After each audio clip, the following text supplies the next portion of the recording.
If your hair is falling out, it's totally reasonable to feel like something is going wrong inside your body. And to find out, you might need to do lab tests. In this video, we'll dive into the blood work that makes the most sense for hair loss sufferers based on the clinical evidence, including a few you absolutely should consider if you're noticing thinning hair, wondering why it's happening, and exactly how to fix it. And if you're new to this channel, my name is Rob English. I am a researcher who specializes in hair loss disorders. I'm on the editorial board of a dermatology journal. I publish papers related to hair loss. I'm a referee for manuscripts on hair loss disorders, and I make videos like this for individuals who are fighting hair loss and looking for a straight path forward based on the evidence.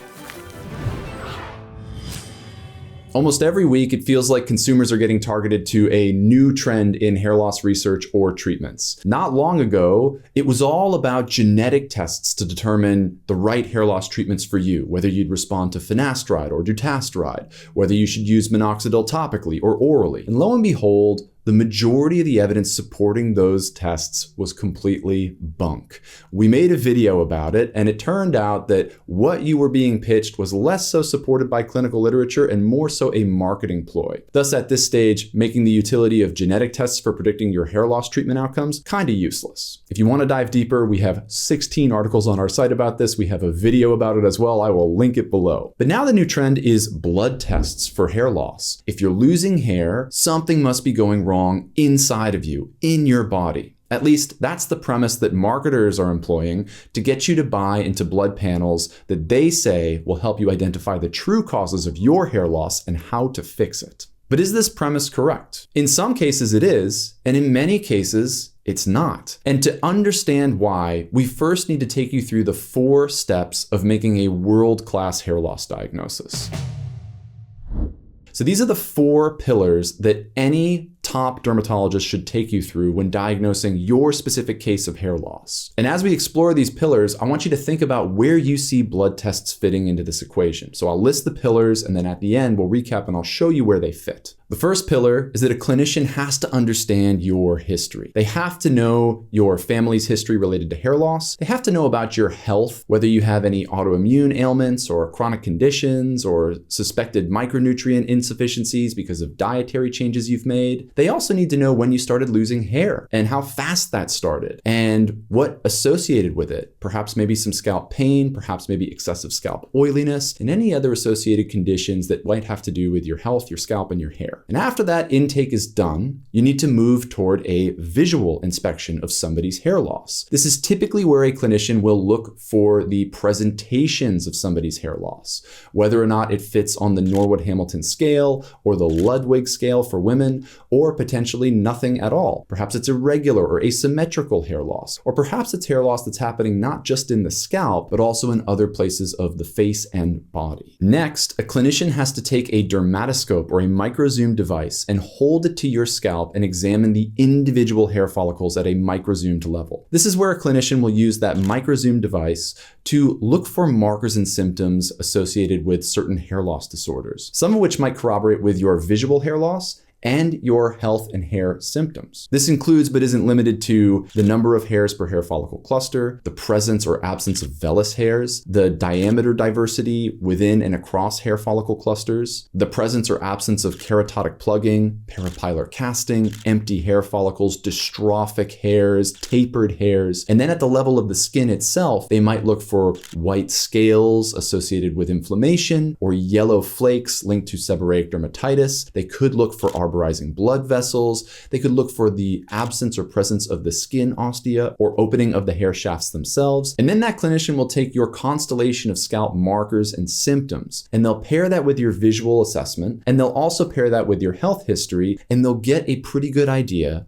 of a diagnosis of your hair loss disorder, what's causing it, and what you might need to do to fix it. And if for some reason at that stage there's no clear certainty, often a clinician will then recommend a scalp biopsy where they take a small sample of skin, they send it to a dermatopathology lab, and that dermatopathologist will look at it in a histological setting to identify structural changes to the erector pili, the sebaceous glands. They'll look for neutrophilic and lymphocytic inflammation, and a whole host of other changes that can then add certainty to the diagnosis.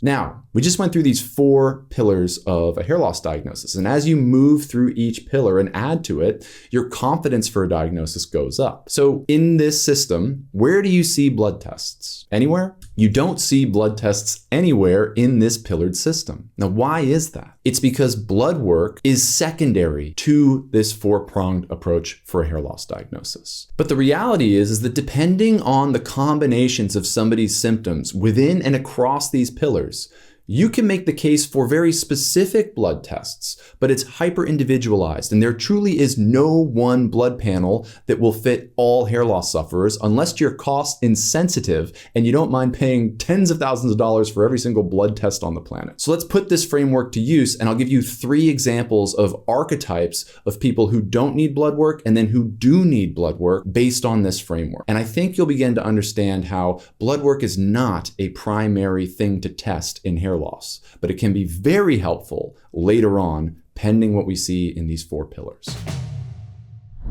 Okay, let's say you're person number 1.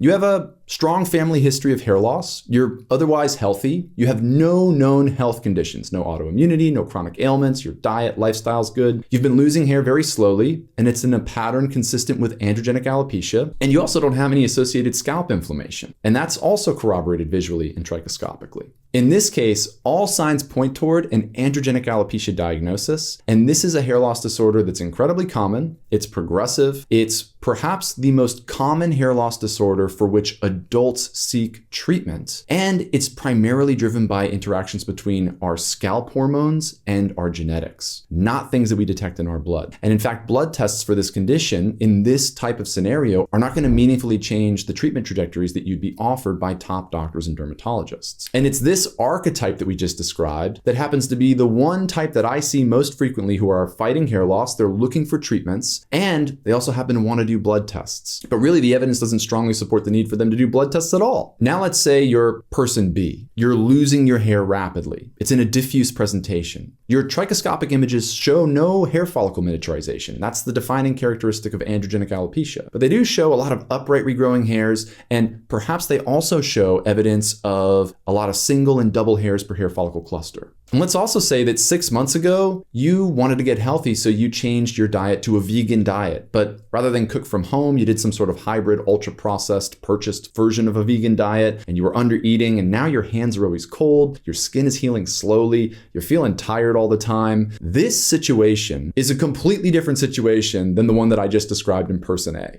Because now, the constellation of your markers across your health, your scalp, your trichoscopic findings, they all point toward a temporary form of hair loss known as Telogen effluvium, which might have actually been caused by your dietary switch.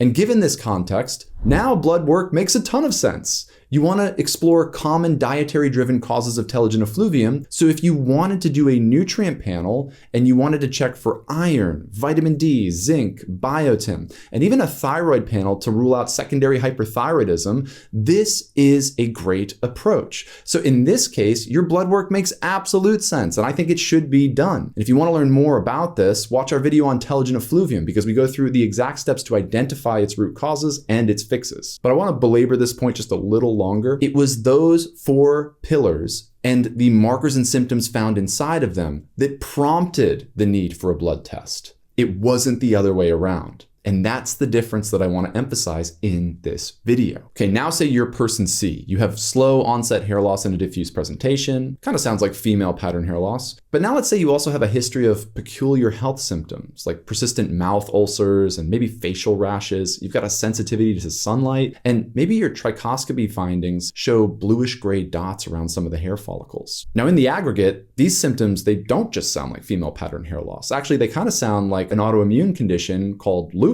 And in this case, you'd want to first do a biopsy to corroborate if lupus-related hair loss is what's happening. But you'd also want to do a lab test for things like anti-nuclear antibodies, because lupus is a systemic condition in many cases. It doesn't just present in the scalp, and getting on treatment sooner than later is absolutely critical. And again, it was the 4-pillared approach that led us to that lab test, not the lab test that led us to change our analysis. So you can see from these examples, blood tests, they are relevant for hair loss diagnoses. I can't emphasize that enough. And their need can come from any or all of those 4 pillars, but they are secondary to that work. They're not the primary things you turn to for answers.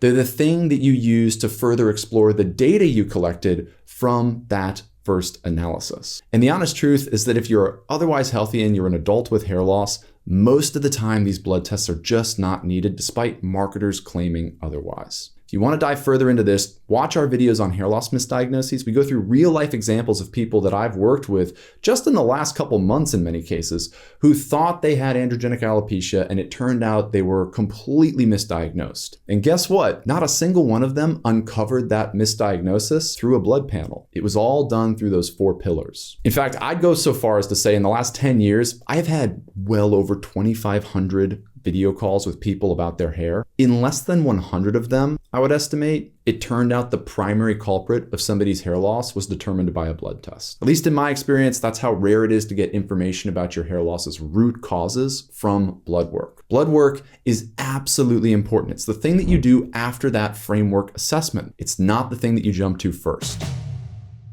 There is one caveat. It is true that nutrient deficiencies are a cause of telogen effluvium, which is that temporary hair shedding disorder we mentioned earlier. And some estimates suggest that in countries like the United States, a huge portion of the population is lacking adequate intake of key nutrients. Vitamin D, vitamin E, magnesium, and perhaps nearly a dozen others. So with these deficiencies causally linked to telogen effluvium, and with the prevalence of these deficiencies so high, I've seen marketers claim that it makes a ton of sense to run a nutrient panel on all of their hair loss patients. Well, I recognize this concern and I absolutely understand the logic. And you can do this if you can. You can get that blood test. But before you do, I do want you to understand the following. First, these studies suggesting crazy high prevalence of nutrient deficiencies, they actually aren't measuring real nutrient deficiencies. They're estimating the percent of the population who is believed to be under-eating certain nutrients. These tests are a lot less reliable because when you actually do blood tests in the general population, oftentimes most people are within normal ranges for nutrients. Of course, there are some nutrient deficiencies found, but they're often in a far smaller portion of the population than those write-ups of intake deficiencies would suggest. And secondly, yes, nutrient deficiencies, they absolutely can cause hair loss, but the deficiencies generally have to be really extreme and really prolonged. So I'm talking about vitamin D levels around 10. Or maybe if you don't just have one extreme nutrient deficiency with a single micronutrient, maybe you have a moderate nutrient deficiency spread across a dozen micronutrients. Those are generally the 2 pathways that I've seen people end up with nutrient insufficiency related telogen effluvium. So yes, you can stretch an argument here that every hair loss patient should be doing a nutrient panel. And there's not a ton of harm in this aside from the fact that you just lose money. But